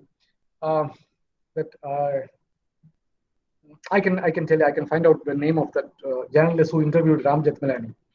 Media trial is completely unethical. When a court of law is seized of a matter, you are not supposed to look at various angles of it. What happens is that, you take up a case, for example, this gold smuggling case. When a court is seized of the matter, when you conduct a trial, you come to a conclusion that this guy is guilty or innocent. The facts presented before the court could be different, because in a court of law, you have the defendant and the prosecution. They'll try and collect every single argument, every single piece of evidence to press their case. But in a media trial, the media has its own vested interest. So they will pick their people to present their side of the version. And the audience, the people do not get 360 view of the case. The judge get 360 view of the case. He gets both sides 180 degree, 180 degree, or maybe 90 degree into 4 times. He'll get the whole, and he can ask questions. He can independently ask questions. You have seen our anchors, news media anchors. They're completely biased. Most of them are biased. Most of them are biased, completely biased. So they refuse to let this 360 degree angle business. So people get only 180 degree of, and they come to a conclusion somebody is guilty or not guilty. That will be completely contrary to the decision a judge comes to after listening to both the sides. Then what happens? The people are convinced somebody is guilty, and the judge finds there is nothing to convict him. But he's under pressure, especially when there is a very popular case.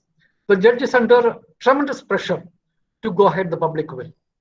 So I find they are being influenced by that. That is why in the lower courts we see a lot of convictions, and when they go up in the High Court or in the Supreme Court, they are all enlarged. So they are discharged. This is a very unfair practice. Media trial has to stop. There's no two ways about it. I don't have any problem in presenting the facts before people in 360 degrees. There is no harm in reporting what happens in court. That is why I said in this gold smuggling case, I feel the truth of what's happening in courts are not reported. How the investigating agency tries to hoodwink the court is not reported. How they misuse the legal provisions is not reported to the people. That is, the media takes a biased view of things, present a very wrong idea before the people. It puts pressure on the judiciary to act one way or the other. So this is no justification for that. There is no legal mandate for that. This is against the rule of law. This puts the courts under pressure. It's real contempt of court.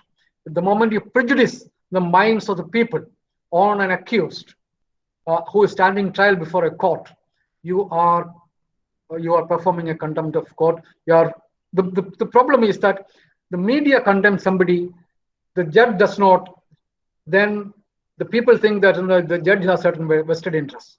The image of the judiciary goes down. For what reason? There is no reason for that. So the media trial has absolutely no reason. There is no standing, there is no provision. That has to be resisted at all costs. It's undermining our judicial system. It's undermining our democracy. I have no two opinion on that. I'm very clear about it. So since it is unethical, whether there is any method or way to prevent this unethical trend to full extent, sir, how can we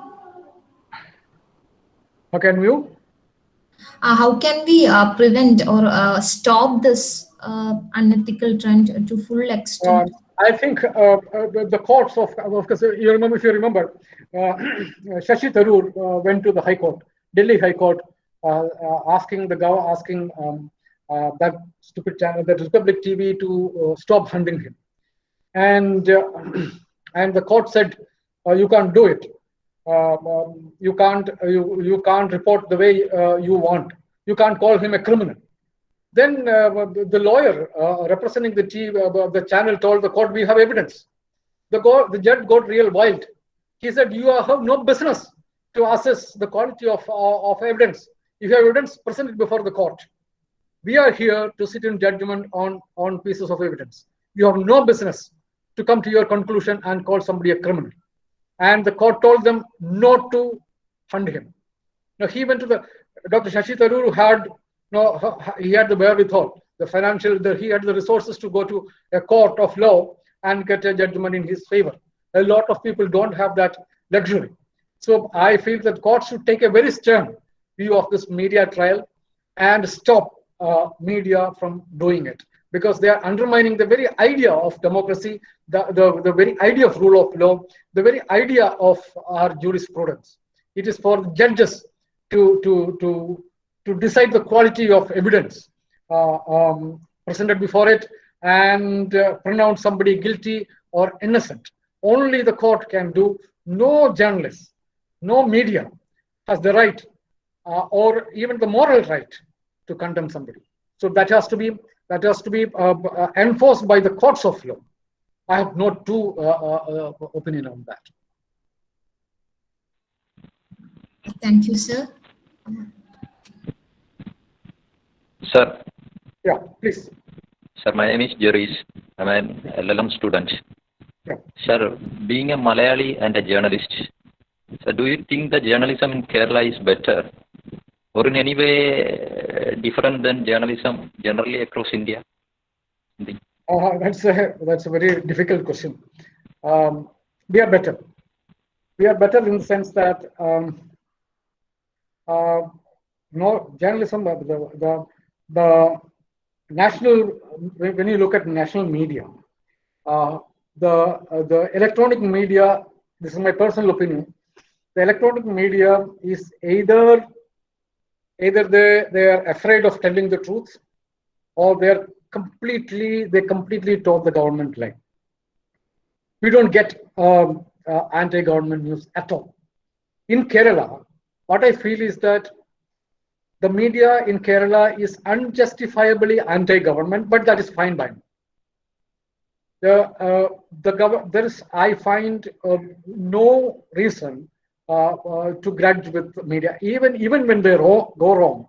I want the media to be other side of the government, to continuously audit the government. But I find it's going to the extreme, picking even the very minor points and auditing only one side. That's unfair.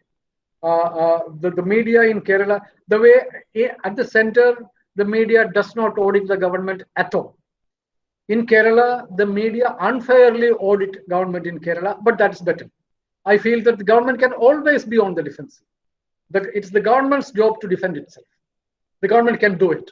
So it's better for democracy. But the danger is that if the media in Kerala does not do a proper audit of it, it will come to such a pass that the people no longer trust the media.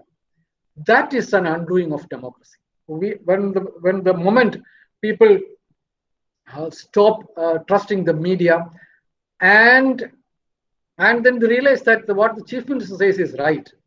That is, in a nutshell, when the people believe the ruler and not the opposition or the media who are supposed to audit him, that's a very dangerous trend. That is the peril of media in Kerala is going to land itself in. That is the only problem that I find. I find, instead of conducting no audit, I would say do a negative audit all the time. That is better for democracy, because the government is always on the defensive. The government can defend itself. We'll come to know about all the wrong decisions, and the government will be on its toes. So journalism in Kerala is better off, basically, because they continue to audit. But my problem is that they refuse to do fact checking, and if there's no fact checking, people will tend to distrust the media, and that will be the undoing of the media. And by the way, the name of the journalist is Sagariga Ghosh. You can go to YouTube and find out the interview between Sagariga Ghosh and Ram Jethmalani. I request every participant in this discussion to watch. It's about 15 minutes or 16 minutes. How a lawyer putting his point of view smartly across to a journalist. How a journalist is completely exposed about the total absence of idea about how our legal system functions. I want every one of you to spend 15 minutes. It's worth. Now, that's how the media's perception, the very wrong perception about how the legal system functions. I want every one of you to go and watch 15 or 16 minutes, Sagariya Ghosh and Ram Jethmalani in the Sunil Sharma case. Please watch that. So that's where media, when you conduct a media trial, you prejudice the minds of the people against an accused. As you all know that an accused is presumed to be innocent until proven guilty. So you can't prejudice the minds of people against any citizen. When you do that, you undermine the institution of judiciary. The media should not do it, and the judiciary should put a stop to that. So at the end of the day, our job, the journalist's job, our role is to try and bring as many facts, as many shades of facts as possible to the people, so that they can take a better decision.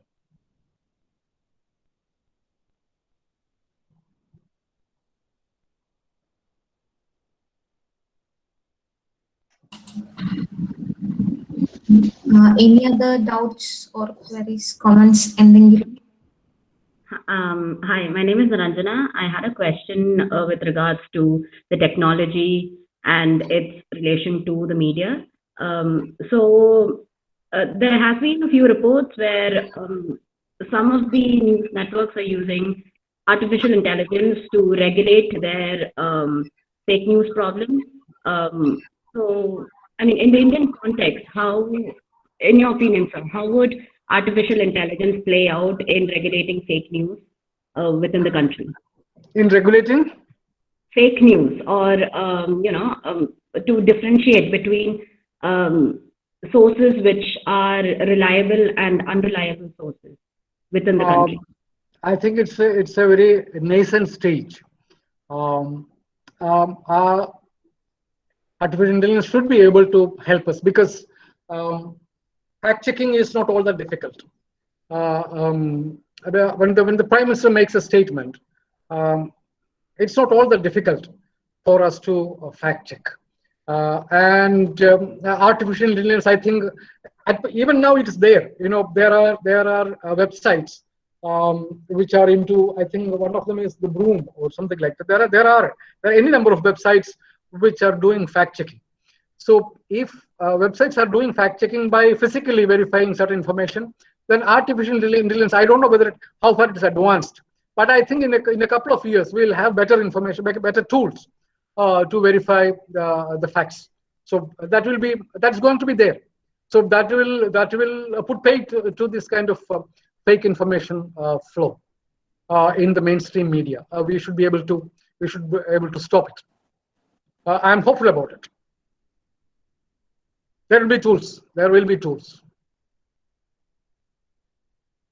Okay, thank you, sir.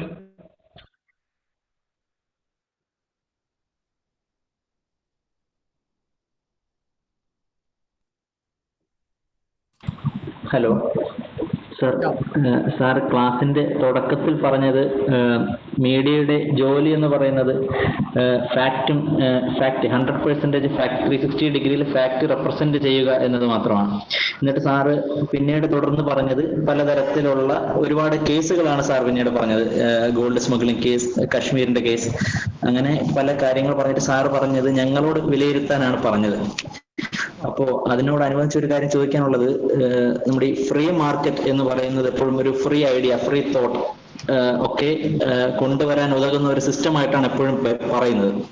പക്ഷെ നമുക്കിപ്പോൾ കാണാൻ കഴിയുന്നത് ഈ ഒരു media ഹൗസസും വലിയ media ഹൗസസും government തമ്മിലൊരു clear Nexus അല്ലേ? Sir നേരത്തെ പറഞ്ഞത് തന്നെ, ഇപ്പൊ അവിടെ വർക്ക് ചെയ്യുന്ന ഒരാൾക്ക് അവര് ഇഷ്ടപ്പെടുന്ന അല്ലെങ്കിൽ അവര് റിപ്പോർട്ട് ചെയ്യാൻ ആഗ്രഹിക്കുന്ന ഒരു വാർത്ത ചിലപ്പോൾ റിപ്പോർട്ട് ചെയ്യാൻ അവിടുത്തെ സീനിയർ എഡിറ്റേഴ്സിന്റെ പെർമിഷൻ വേണ്ടി വരും, അല്ലെങ്കിൽ അവർക്ക് അതിൻ്റെതായിട്ടുള്ള റെസ്ട്രെയിൻസ് ഉണ്ടാവും ഈ ഒരു അവരുടെ മാർക്കറ്റിൽ സർവൈവ് ചെയ്യാനായിട്ട്. അതോടൊപ്പം തന്നെ മാർക്കറ്റിൽ സർവൈവ് ചെയ്യാനായിട്ടും അവരുടെ ഒരു നിലനിൽപ്പിന് വേണ്ടിയിട്ടും ഗവൺമെന്റിന് എയ്ഡ് ചെയ്യേണ്ടി വരുന്ന, അല്ലെങ്കിൽ അങ്ങോട്ടും ഇങ്ങോട്ടും പരസ്പരം എയ്ഡ് ചെയ്ത് പോകുന്ന ഒരു സിസ്റ്റം അല്ലേ നിലവിലത്തെ ഒരു ഇന്ത്യൻ മീഡിയയും ഗവൺമെന്റും തമ്മിൽ ഇപ്പോൾ നമ്മൾ കണ്ടുകൊണ്ടിരിക്കുന്ന ഒരെണ്ണം. അതായത് നമ്മൾ പറയുന്നതൊന്ന് ഫ്രീ മാർക്കറ്റ് വന്നു കഴിഞ്ഞാൽ വളരെ ഫ്രീ തോട്ട് ഉണ്ടാവുകയും വളരെ ഫ്രീ ആയിട്ട് ഈ പറയുന്ന ഗവൺമെന്റിന്റെ ഇന്റർവെൻഷൻസ് ഇല്ലാതെ ഉണ്ടാവുകയും ചെയ്യുമെന്ന് പറയുമ്പോഴും, പക്ഷെ ഇപ്പോൾ നടക്കുന്നത് ഒരു ഗവൺമെന്റ് മീഡിയയും തമ്മിലുള്ള അല്ലെങ്കിൽ ഒരു കോർപ്പറേറ്റ് ഹൗസസ് തമ്മിലുള്ള ഒരു ക്ലിയർ നെക്സസ് അല്ലേ? അതിപ്പോ പ്രത്യേക സർട്ടിഫിക്കേഷന്റെ ആവശ്യമില്ല. അതാണ് നടക്കുന്നത്. ഫ്രീ മാർക്കറ്റ് ഒക്കെ നമ്മൾ പറയുമെങ്കിലും അതൊക്കെ ഒരു ഓർണമെന്റൽ ഫാക്റ്റാണ്. വളരെ സിമ്പിൾ ആയിട്ട് നമ്മൾ പറയാം. നമ്മുടെ നാട്ടില് ഇപ്പം ഗവൺമെന്റ് എയർപോർട്ടുകൾ സ്വകാര്യവൽക്കരിക്കാൻ തീരുമാനിച്ചു. ഇന്ത്യയിലെ ഏറ്റവും വലിയ എയർപോർട്ട് ബോംബെ എയർപോർട്ടാണ്. ആ എയർപോർട്ട് നടത്തിക്കൊണ്ടിരുന്നത് GBK എന്നൊരു കമ്പനിയാണ്, ഹൈദരാബാദ് ബേസ്ഡ് ആയിട്ട് കമ്പനി. അവർ കുറെ ഡെറ്റ് ഉണ്ടായിരുന്നു.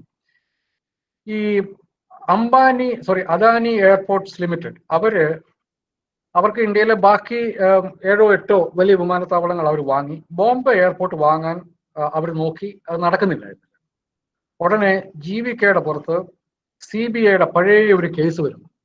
എന്നിട്ട് GVKയുടെ ആസ്ഥാനം CBI റെയ്ഡ് ചെയ്യുന്നു. എൻഫോഴ്സ്മെന്റ് ഡയറക്ടറേറ്റ് അവിടെ എത്തുന്നു. ഒരു 3 മാസം കഴിയുമ്പോൾ നമ്മൾ കേൾക്കുന്നത് GVK ആ എയർപോർട്ട് അദാനിക്ക് വിൽക്കുന്നു എന്നുള്ളതാണ്. ഈ ഫ്രീ മാർക്കറ്റ് എന്നൊക്കെ പറയുന്നത് നമുക്ക് കേൾക്കാനും പറയാനും ഒക്കെ കൊള്ളാം. അത് എത്രത്തോളം ഗവൺമെന്റ് അതിനെ റെഗുലേറ്റ് ചെയ്യുന്നു എന്നുള്ളത് അതിന്റെ ഫാക്ട്സിന്റെ അവിടെ എത്തുമ്പോഴേ നമുക്ക് മനസ്സിലാവും. അതുകൊണ്ട് ഇന്ത്യയിൽ ഇപ്പോൾ ഫ്രീ മാർക്കറ്റ് ഉണ്ട് എന്നൊക്കെ പറയുന്നത് അത് ഫ്രീ ആണ്. ഗവൺമെന്റിനോട് ചേർന്ന് നിൽക്കുന്ന കുറച്ച് പേർക്ക് അവർക്ക് എന്തും ചെയ്യാവുന്ന ഒരു അവസ്ഥ നമ്മുടെ നാട്ടിൽ ഇപ്പോഴത്തെ അവസ്ഥയിൽ ഉണ്ട്. അതാണ് അതിന്റെ ഫാക്ട്. അത് ഈ ടേക്ക് ഓവർ ഈ ഇന്ത്യയിലെ എല്ലാ പ്രധാന വിമാനത്താവളങ്ങളും ഇപ്പോൾ ഒറ്റ കമ്പനിയുടെ കീഴിലാണ്. അതിനെ കോമ്പറ്റീഷൻ കമ്മീഷൻ എതിർത്തു, നീതി ആയോഗ് എതിർത്തു. ഇവർ രണ്ടുപേരും എതിർത്തു എന്ന് മാത്രമല്ല, അവർ രണ്ടുപേരും പറഞ്ഞു ഏറ്റെടുക്കുന്ന company is A hugely debt Laden company. അത് ഭയങ്കരമായിട്ട് കടമുള്ള കമ്പനിയാണ്, അവർക്ക് കൊടുക്കരുത്, അത് നമ്മളുടെ നിയമങ്ങൾക്കെതിരാണ്, അത് സസ്റ്റൈനബിലിറ്റിക്ക് എതിരാണെന്ന് പറഞ്ഞു. വല്ലതും സംഭവിച്ചോ? ഒന്നും സംഭവിച്ചില്ല. അതുകൊണ്ട് ദർ ഇസ് എ നെക്സ്. അത് ഇല്ലെന്ന് നമ്മൾ പറഞ്ഞിട്ട് ഒരു കാര്യമില്ല. ഇത് ഇപ്പം എന്തിനാണ് നമ്മൾ ഇപ്പൊ പറയുന്നത്? നമ്മൾ കൃഷിക്കായി ഇപ്പൊ നമ്മൾ ഫാം ലോസ് നോക്കൂ. ഫാം ലോസിന്റെ കാര്യത്തിൽ സർക്കാർ എന്താ പറയുന്നത്? സർക്കാർ പറയുന്നത് ഇത് കൃഷിക്കാർ കൂടുതൽ ഫ്രീഡം കൊടുക്കുന്നുള്ളത്. നമുക്ക് കേൾക്കുമ്പോൾ വളരെ വളരെ ഭംഗിയായിട്ടുള്ള ഒരു കാര്യമാണ്. എങ്ങനെയാണ് ഈ ഫ്രീഡം കൂടെ? 3 നിയമങ്ങളാണ് അവർ അമെൻഡ് ചെയ്യുന്നത്. ആദ്യത്തെ നിയമം എന്ന് പറഞ്ഞാൽ APMCയിൽ മാത്രമേ, മണ്ടികളിൽ മാത്രമേ വിൽക്കാൻ പാടുള്ളൂ എന്നുള്ളതാണ് ഇപ്പോഴത്തെ അവസ്ഥ നിയമം. ആ നിയമം സർക്കാരിന് മാറ്റാൻ പറ്റില്ല. കാരണം എന്ന് വെച്ചിട്ടുണ്ടെങ്കിൽ നിങ്ങൾ കോൺസ്റ്റിറ്റ്യൂഷൻ നോക്കിയാൽ അറിയാം, മാർക്കറ്റ്സ് എന്ന് പറയുന്നത് സ്റ്റേറ്റ് സബ്ജക്റ്റ് ആണ്. മാർക്കറ്റിനെ റെഗുലേറ്റ് ചെയ്യാനുള്ള അധികാരം സ്റ്റേറ്റുകൾക്ക്. അതാണ് നേരത്തെ ഈ കാലിച്ചന്തയിൽ കന്നുകാലികളെ വിൽക്കുന്നതിനെ കുറിച്ച് കേന്ദ്ര സർക്കാർ നിയമം കൊണ്ടാണ് നേരത്തെ ആ നിയമം കൊണ്ട് സർക്കാരിന് പിന്തിരിയേണ്ടി വന്നത്. ഈ മാർക്കറ്റ്സ് എന്ന് പറയുന്നത് കോൺസ്റ്റിറ്റ്യൂഷൻ നിങ്ങൾ തപ്പിയാൽ അറിയാം, all markets come under state subject. But they can't regulate the markets. So what did the central government do? They undermined the very idea of market. മാർക്കറ്റിൽ എന്താ പറയുന്നത്? നിങ്ങൾ മാർക്കറ്റിൽ മാത്രമേ വിൽക്കാൻ, മാർക്കറ്റിൽ എന്തൊക്കെ ചെയ്യാൻ പറ്റും എന്നുള്ളതിനെ കുറിച്ച് സംസ്ഥാന സർക്കാർ നിയമം കൊണ്ടുവരാം. മാർക്കറ്റിൽ മാത്രമേ വിൽക്കാൻ പാടുള്ളൂ എന്നുള്ള കാര്യത്തിൽ കേന്ദ്ര സർക്കാർ നിയമം കൊണ്ടുവരാം. അപ്പോൾ നിങ്ങൾ മാർക്കറ്റിൽ മാത്രമായിട്ട് വിൽക്കണം എന്നില്ല, നിങ്ങൾക്ക് പുറത്ത് വിൽക്കാം എന്ന് കൊണ്ടുവരും. അപ്പം മാർക്കറ്റിനൊന്നും ചെയ്യുന്നില്ല. പക്ഷെ മാർക്കറ്റ് എന്തിനു വേണ്ടിയാണ്? അതേ കാരണം വേറെ പുറത്ത് കൊടുക്കുകയാണ്. അങ്ങനെ വന്നു കഴിയുമ്പോൾ എന്തായി? മാർക്കറ്റിന് അതിൻ്റെതായ, ഈ ചന്തകൾക്ക് അതിൻ്റെതായ, അതൊരു എക്സ്പ്ലോയിറ്റേറ്റീവ് സിസ്റ്റമാണ്, അതിന് സംശയമൊന്നുമില്ല. പക്ഷേ ഇപ്പൊ കൂടുതൽ പണമുള്ളവൻ പുറത്തുനിന്ന് ഈ മാർക്കറ്റിൽ കൊടുക്കുന്ന, ഈ മണ്ടികളിൽ കൊടുക്കുന്നതിനേക്കാൾ കൂടുതൽ വിലയ്ക്ക് പുറത്തുനിന്ന് ധാന്യങ്ങൾ എടുക്കും.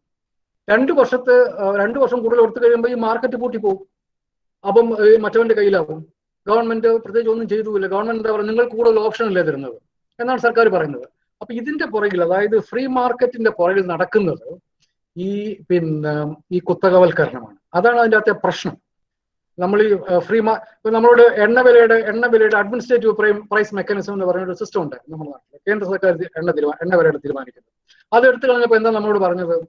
ഇപ്പോഴത്തെ അവസ്ഥയിൽ കേന്ദ്ര സർക്കാരാണ് ഓരോ പ്രാവശ്യം, അത് എണ്ണ കമ്പനികൾക്ക് അതിന്റെ ഇത് കൊടുത്തു കഴിഞ്ഞിട്ടുണ്ടെങ്കിൽ അപ്പൊ അന്താരാഷ്ട്ര മാർക്കറ്റ് അനുസരിച്ച് നമ്മുടെ വില കൂടുകയും കുറയുകയും ചെയ്യുന്നു. എങ്ങനെയാണ് അന്താരാഷ്ട്ര മാർക്കറ്റ് വില കുറഞ്ഞ് നമുക്ക് കുറഞ്ഞോ? നമുക്കപ്പോൾ സർക്കാർ എക്സൈസ് ഡ്യൂട്ടി കൂട്ടും. അപ്പൊ ഇതിൻ്റെ അകത്ത് ഫ്രീ മാർക്കറ്റ് എന്ന് പറയുന്നത് it's A myth. The government intervenes at every single point to its advantage or to the advantage of the people it finds comfortable.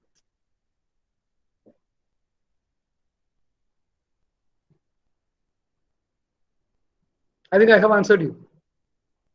Yes, sir. Yes.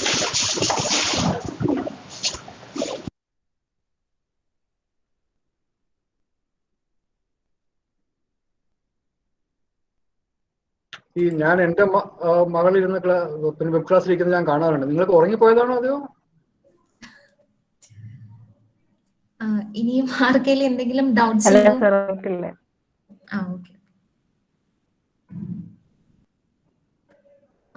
Jisha, ചോദിക്കൂ. Someone unmuted, but she's not speaking, sir.